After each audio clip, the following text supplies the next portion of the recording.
Following protests from small business operators in Maitland last week, the Curry Chamber of Commerce is also lending its weight to the fight against the proposed fringe benefits tax.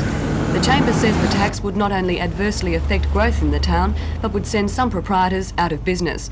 And but Chamber Secretary Danielle Torres says small business is not the only group which stands to lose. She says unemployment is already one of the most serious problems in the town, and the tax could send it spiralling. I don't think many people realise that in this area alone, 34% of the unemployed people are under 20 years of age. Now, I would like people to be aware that this tax is going to flow on to everybody. It's not just for small business. Sooner or later, we're all going to be affected one way or another, almost immediately by a loss of employment. Representatives from the Curry Chamber of Commerce will meet with their Maitland counterparts at Hexham tomorrow night. The two groups wish to set up a committee to determine their strategy for lobbying the government.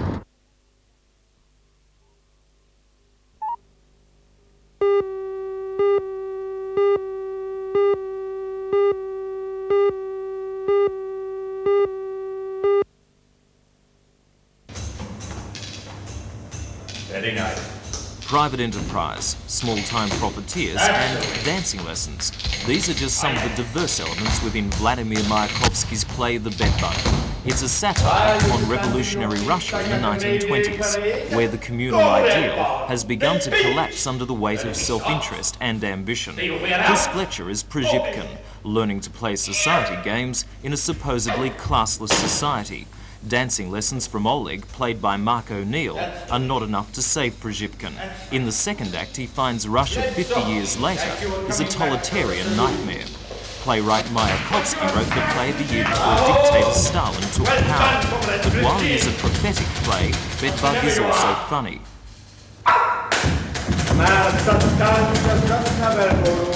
It has a strongly vaudeville character, with singing, dancing and sight gags. According to director-drama lecturer Jane Goodall, the script allows the actors to use their varied skills. The music was composed especially for the production by Conservatorium student Paul Ryan, who composed the music for Florrie. The set design by Gary Pedler evokes the Russian art of the time. Bedbug opens in the university's drama theatre tonight and shows Tuesdays to Saturdays for the next 2 weeks. Mind your own goddamn business!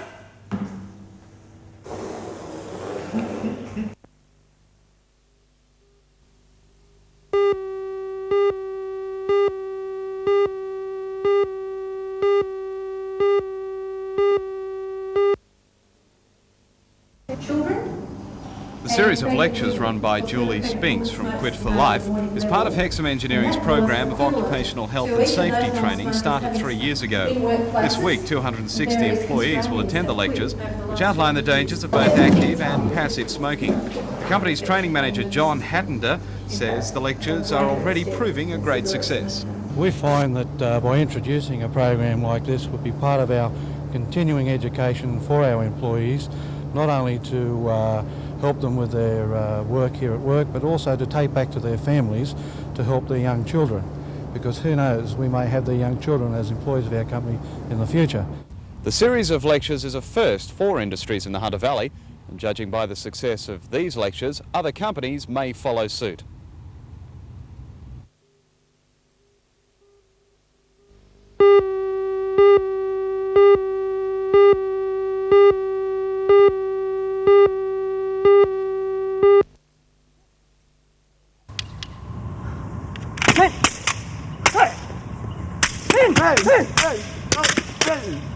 This is the way Japanese samurai swordsmen prepared for battle in the centuries past. The costumes, the ceremony and the discipline have changed very little over time. Only the swords. Once, even practice was performed with swords of steel, but these are now made of bamboo. A reminder that this is a sport, although, as Don Miller, who wants to start a kendo club at the university, says, the mental attitude of the combatants is to ignore this concession. Even when you do it as a sport, you have to think that you have a real sword in your hand. And if I'm fighting an opponent and it's a fight to the death, well, I have one sword, I have chance for one cut. Therefore, you've got one sword, one cut, one life. Either you lose, either your opponent loses, or you both lose. Don, seen here jousting with fellow student Andrew Miller, says that the current Japanese master of kendo is an 80-year-old man. Proof that this is a sport where physical strength is of minor importance to the spiritual and intellectual challenge it offers. So it's supreme mental and spiritual control, and it's all from inside. There's a saying, all your strength comes from your heart, and that's the emphasis in kendo. Not just hitting somebody, but from the heart. True, honest actions. Don has formed the nucleus of a kendo club at the university. He's hoping more people will become involved so that Newcastle University can join the 7 other Australian universities which compete against each other in the sport.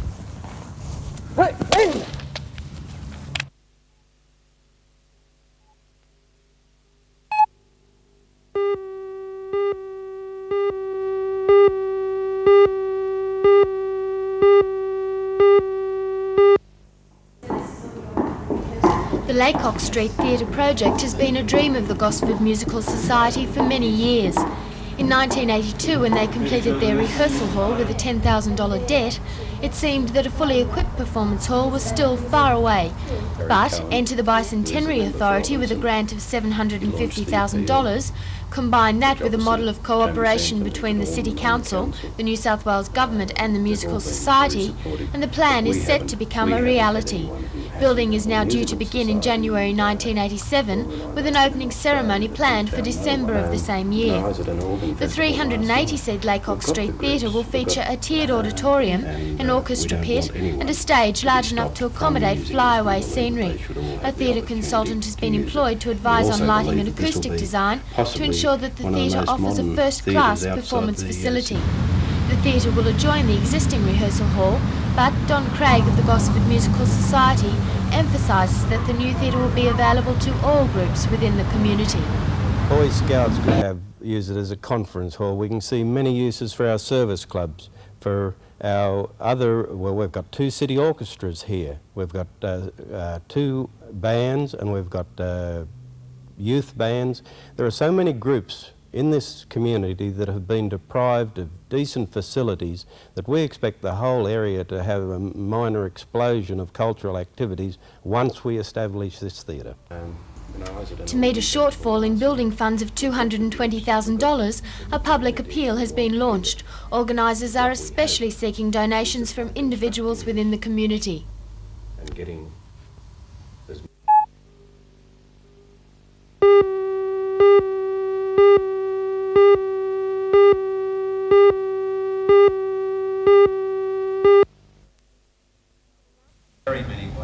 In announcing the project, the Minister said that the Central Coast had the longest waiting list for public housing of any area in the state. The Pacific Del Mar estate, to be built in the Tumby Valley near the entrance, will provide a complete community with housing for 1,800 people in nearly 600 dwellings. The estate will feature a nursing home, a crisis centre, a childcare centre and an indoor swimming pool and sports complex. 1/3 of the housing will incorporate facilities for the elderly and the handicapped. Mr Walker said the project was a model estate which would right many of the wrongs of past public housing developments, with quality of housing a priority. The public housing to be built on this new site will be far superior in quality to the Housing Commission cottages just across the road, and it's claimed better than the private houses built on a new estate next door. The idea is to remove the stigma often attached to living in public housing and to alleviate a common fear of neighbouring residents. The surrounding residents often say that their values are going to drop if public housing tenants come in. I think their values will go up in this particular case. Why is there such a great need for public housing on the Central Coast? Well, I think it's got a lot to do with the economic policies of the government at the moment. These high interest rates make it practically impossible for anyone but the wealthy to buy their own home. And that's very bad for the housing industry generally, and very bad for people who want their own home. If we could get interest rates down a bit, then we wouldn't need to construct as much public housing.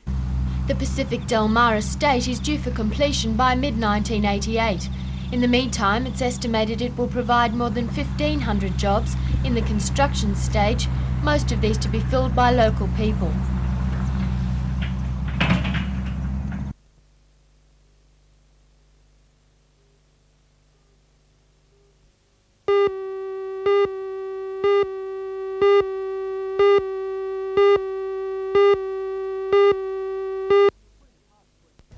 Since the Queen of Hearts quest started 14 years ago, it has raised $2 million for the Heart Foundation.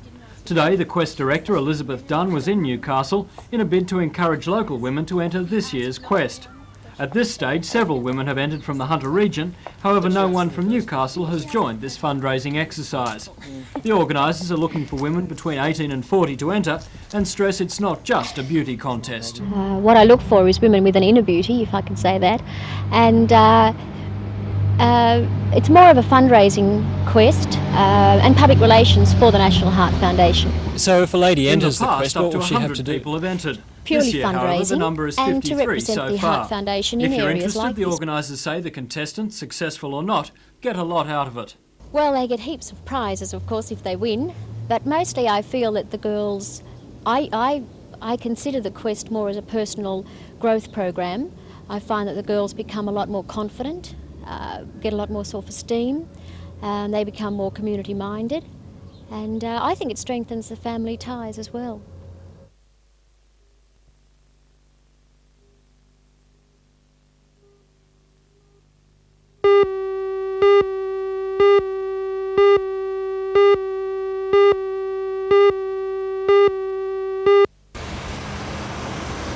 Built by the Coles Myer Company, the new shopping complex is situated behind the existing supermarket at the Junction Shopping Centre.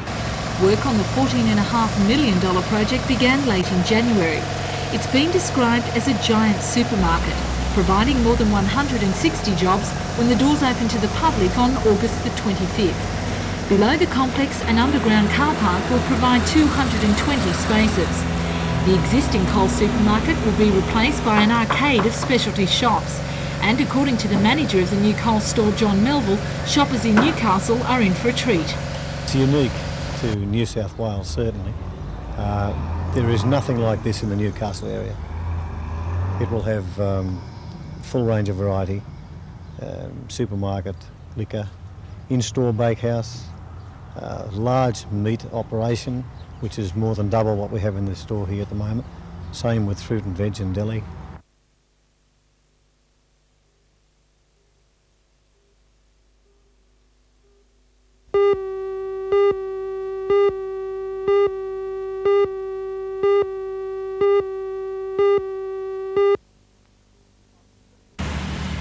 After 7 years of debate on the issue, the official calling of tenders today by the state government would seem to end any possibility of a high-level bridge over Swansea Channel. That, at least, is the belief of member for Swansea, Don Bowman. It really has been resolved as a practical matter.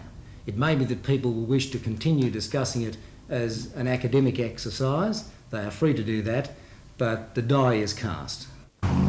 The Newcastle Trades Hall Council, however, is holding a public meeting in Swansea early next week to further discuss the issue. They say in the past there has been overwhelming opposition to the low-level bridge proposal, and also say it is not too late to change to another option. Don Bowman remains adamant that the low-level bridge will go ahead. According to Don Bowman, the completion of the second low-level bridge will see the end of those all-too-familiar traffic snarls here at Swansea. Swansea gets only a third of the traffic through it that Charlestown does, when it has more lanes than Charlestown. When it has 4 lanes assured on the bridge and a national highway built, there will be not a perfect but a very good traffic situation in Swansea. Much better than Belmont, much better than Adamstown or Charlestown or most other places.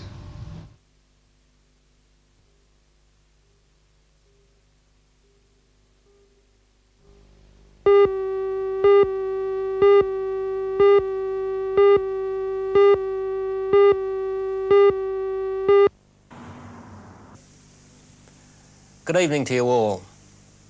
As a nation, in we his now address have to do the some nation, tough Prime Minister and Hawke challenging appears to things have together. placed himself between I two want to tell camps you and why satisfied we must do neither. them. Vice President of the Newcastle Chamber of Commerce and Industry, Peter Rundle, welcomed the call for further wage restraint. He was critical, however, of the Prime Minister's plea for business investment, saying the government has failed to provide the right incentives. Business isn't investing because of high interest rates, lack of incentive to invest, and government red tape, which is affecting small businesses. Are wages a problem?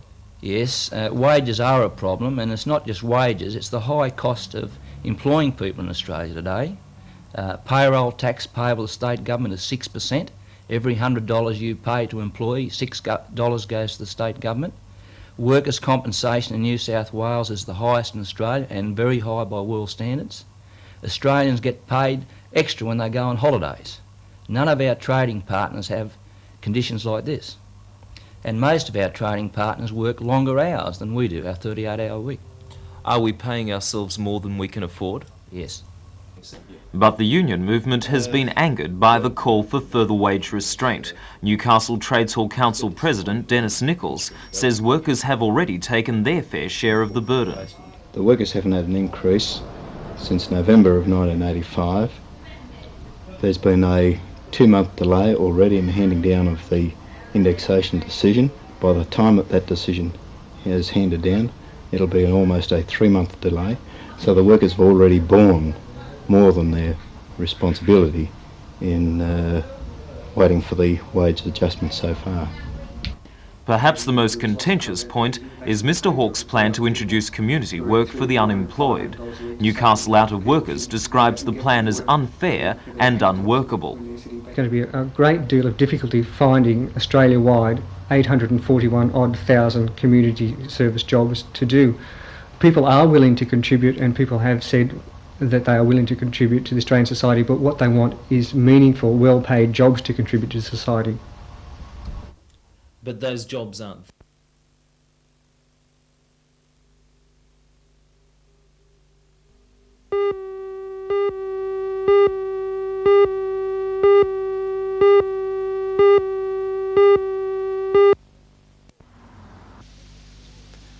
Good evening to you all. As a nation, we now have... In his address to the nation, Prime Minister Hawke appears to have fallen between two stools, satisfying neither business nor the unions. Vice President of the Newcastle Chamber of Commerce and Industry, Peter Rundle, welcomed the call for further wage restraint, but was critical of the government's failure to provide business with incentives to invest. Business isn't investing because of high interest rates, lack of incentive to invest, and government red tape, which is affecting small businesses. Are wages a problem? Yes, wages are a problem, and it's not just wages, it's the high cost of employing people in Australia today. Newcastle Trades Hall Council President Dennis Nichols was angered by the call for further wage restraint. The workers haven't had an increase since November of 1985.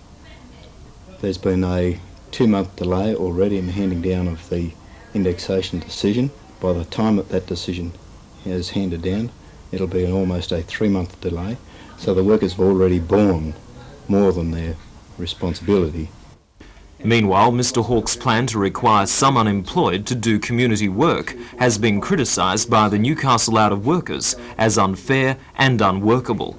I think it's going to be bureaucratically and administratively impossible to do, especially at a time when the Prime Minister's talking about cutting back on the public service. While politicians, big business and unions discuss the implications of the Prime Minister's address last night, inevitably it'll be you and me that feel the full consequences. Yes. Did you see Mr Hawke last night? Yeah. I didn't know. I was playing 10-pin bowling. I think his idea about what people on the dole should be doing, working for their dole, do you think that's a good idea? Yeah, that's a good idea. Except it's going to cost a lot of money to initiate, to start with, and we haven't got the money to do it. Do you think it'll solve our economic troubles? Oh, I think it'll go a long way towards doing it, yes. Oh, it was quite a good speech. Not as informative as I'd have liked. I don't know if he can solve the problem single-handed. I thought it was going to be far more harsh, and it needs to be much harsher also.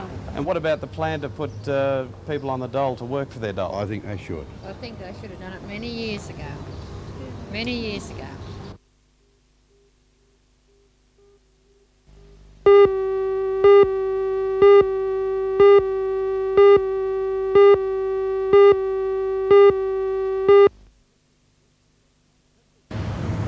Mr Gillooly said the company, operating from premises in Belford Road, had recently come to the attention of his department. He said complaints against the agency include high fees being charged for little, if any, service in return. Mr Gillooly said all complaints have been referred to the Consumer Claims Tribunal and departmental officers are monitoring Mr Darby's activities. Mr Darby claims only 3 outstanding complaints are against him and he has taken steps to have those satisfied.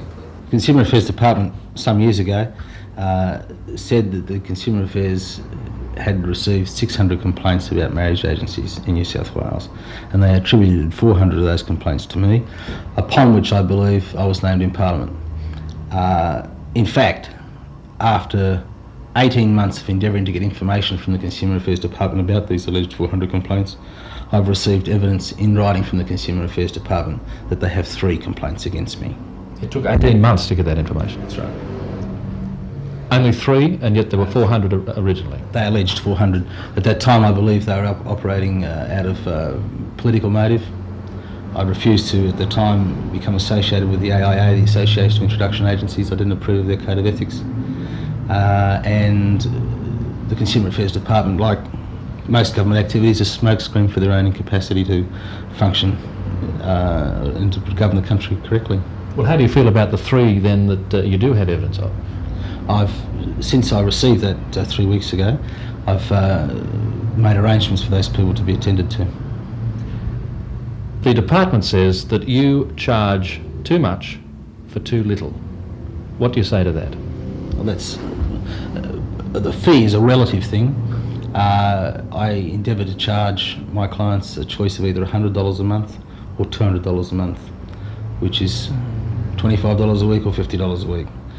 And I have to talk to my client sometimes twice a day. His file or her file is reviewed at least 40 times a day. It's a very little fee for the services provided. If, as you say, there are only 3 claims in the tribunal against you at the moment, why would the department issue such a, what it calls, marriage agency alert? I would allege that there's a political vendetta against me. I actively campaigned against the previous Consumer Affairs Minister politically, and I embarrassed him politically.